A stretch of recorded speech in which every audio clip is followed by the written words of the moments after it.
Good morning, everyone. This is Bharat reporting for F Sports from the southern city of Vizag.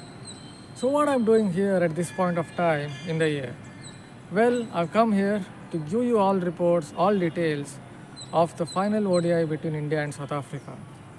As we know, the series is deadlocked at 1-all, with South Africa bouncing back in style in Raipur, where they paced the innings really well and overhauled a monstrous target, a mammoth target of 359. Yes, the dew point played its part, played a key role, but finally you have to give plenty of credit to the South African batters for the way they paced the innings and chased it down. Chased it down. So that is about the second game. So what could be the outcome of the final ODI? Well, I'm not an astrologer to tell you what could happen in this game, but maybe I can predict Kohli's score, Virat Kohli's score. The star India batter has been in the form of his life even at the age of 37, and he could very well end up scoring 300s in a row. In the first match, he looked in sublime form. In the second game, he looked in great form. He was able to go through the gears according to the changing situations in the game, and he duly got hundreds. So that is about Virat Kohli and his great form.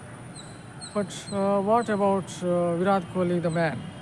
And what really works for Virat Kohli when it comes to his ODI batting? First of all, the main name Virat Kohli itself signifies a lot of things. It's synonymous with hard work, it's synonymous with fitness, it's synonymous with singles and twos, it's synonymous with whips and those lofts, it's synonymous with breaking records, and a lot more positive things that can come to one's mind when it comes to ODI batting or even batting in general. Desire, hunger, determination, you can add a lot more adjectives to it. But what really works for Virat Kohli in ODI cricket? First of all, I guess he gauges the conditions really well. That too very early into his innings. That is something that came to the fore when I had a discussion with Mike Hesson. In that interview, the former Royal Challengers Bangalore coach or the former coach of Virat Kohli noted that here is a batter who gauges the conditions very early, and that is something that can be exemplified by how he played in the second game in Raipur.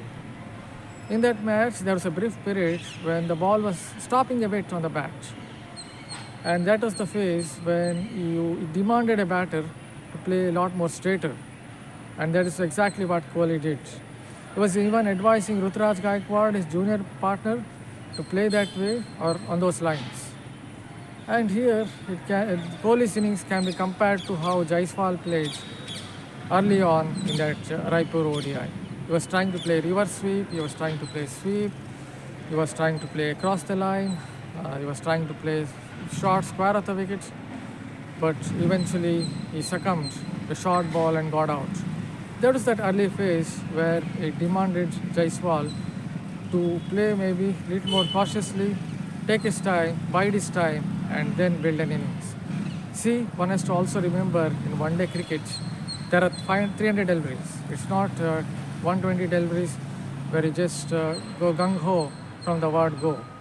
And also in ODI cricket, you see a lot more defensive fields compared to Test cricket, where you see a lot more attacking fields. So if you keep trying to muscle the ball deep into the orbit, then you could be caught on the boundary line or by fielders stationed in the deep. So that is about Kohli and how he gauges the conditions. Second point is quite connected to the first one. He basically plays risk-free cricket. See, he looks for singles, he's always looking for singles, he's always looking for twos. Even at the age of 37, his fitness is something that has to be appreciated, has to be admired. Never seems to get tired of taking singles and twos. I think he's someone who really is really good at playing this risk-free cricket. And then, when needed, he can go up a gear or two and play the big shot. Even in the Raipur ODI, that's exactly what he did and gave India a great platform. The third one to look at is his current form. See, when Virat Kohli is in a really good form, you can see that he's able to play a lot of shots, a lot of risky drives to the cover region. Even in the Raipur game, he played a couple of risky drives against the spinner Maharaj. That is when you believe that Kohli is in pretty good form. Because over the last few years, especially between 2021 to 2023, he was struggling as spin bowling, left arm spin bowling, and Keshav Maharaj is a left arm spinner of some pedigree. So for him to play that risky drive against Keshav Maharaj told you that really he really has good self-belief about his game, and he feels that he can get a lot of runs at present. And another point to note is how he is picking the length against spinners. Once more, in that little phase between 2021 to 2023, he was struggling to pick the length, and that is why he was playing shots off balance, and that is why he was not able to use the width of the crease. But once more, we saw in the couple of games in this series that he was able to use the width of the crease against Keshav Maharaj, and that really should bring or gladden the hearts of Kohli's fans. But obviously, we also have to think about his fitness. His fitness is something that is to be applauded. The way he's able to take singles, the way he's able to take doubles, and that also means the non-striker is definitely on his toes, because you never know when Virat Kohli is going to call for a single or a two. And he's also a very good judger of a run. I think that is another point to look at. There could be cricketers who are very good when it comes to their fitness levels, but you also have to be good at judging singles, because there's always a chance of you getting out run out when you look for a non-existent single or a two. And then also let's look at Virat Kohli and his stance. It is something that he's tried to change over a period of time. Sometimes it's slightly more front on. At the peak of his career, especially in Test cricket, he had more of a side on stance. But in ODI cricket, at present, has gone back to playing with more of a front on stance. I think at least in limited overs cricket, it helps him with having this kind of a stance, because he can play a lot more lofts, he can play a lot more whips through the onside, and that is his strength, because he's pretty much a bottom-handed player.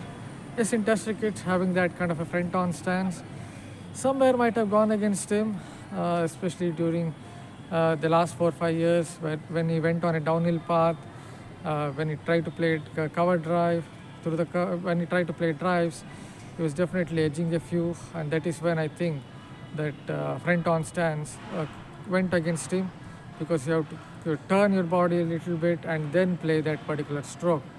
But in one-day cricket, it works really well for him. So that is about his stance. And you also have to look at how he's playing pace bowling. See, with age, what happens is your reflexes slow down, your body slows down. It's happened to the best of batters. It's happened to even Sachin Tendulkar.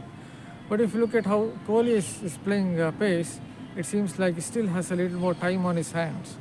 And that could be seen when he played that lofted stroke of Nandri Burger in Ranchi. And here is a bowler who bowls at over 140, 145 kilometers per hour. But Kohli was able to move across towards his off stump, and he nonchalantly lifted it over the long off region. And he did it with ease. You can play that kind of a stroke only if you have a little more time on your hands. And that again goes back to the point that he works really hard on his game. I can give an example. When I was covering the Champions Trophy, just before the India-Pakistan game, everyone was expecting Kohli to come alongside his rest of his teammates at around 11, maybe 11:30 p.m. is Dubai Standard Time. But he surprised everyone by coming at 9:30, 10. He didn't want anyone to really zoom in on his practice session. He wanted to focus completely on his practice sessions, and he practiced for 1.5 hours, and he practiced really hard against spin bowling, because at that time he was struggling a little bit of grappling with left arm spinners, with wrist spinners. All that hard work in the training workshop, all that hard work in the practice session, I think is the key to success. Yes, now you can hit back at me by saying what happened to his test form then. Somewhere, I don't think it's just about hard work there. Not very sure. Maybe it's also down to the fact that Virat Kohli couldn't really tweak his game.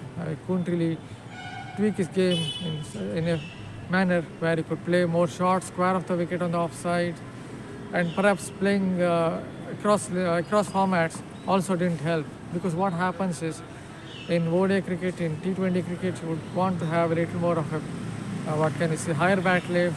You might play with more of a front-on stance, and then suddenly you are playing in Test cricket where it's more of a side-on game, and you tend to play with a shorter bat lift, because otherwise you might keep edging deliveries to the slip corner. So that he succeeded across formats for such a long period of time across 3 formats is a testament to his hard work as well. So that is about Kohli and his game, about how he is able to master especially ODI cricket and even limited overs cricket in general. Thank you for taking your time out. Hopefully you will keep subscribing to our videos. We don't just cover cricket but also other sports. Thank you again.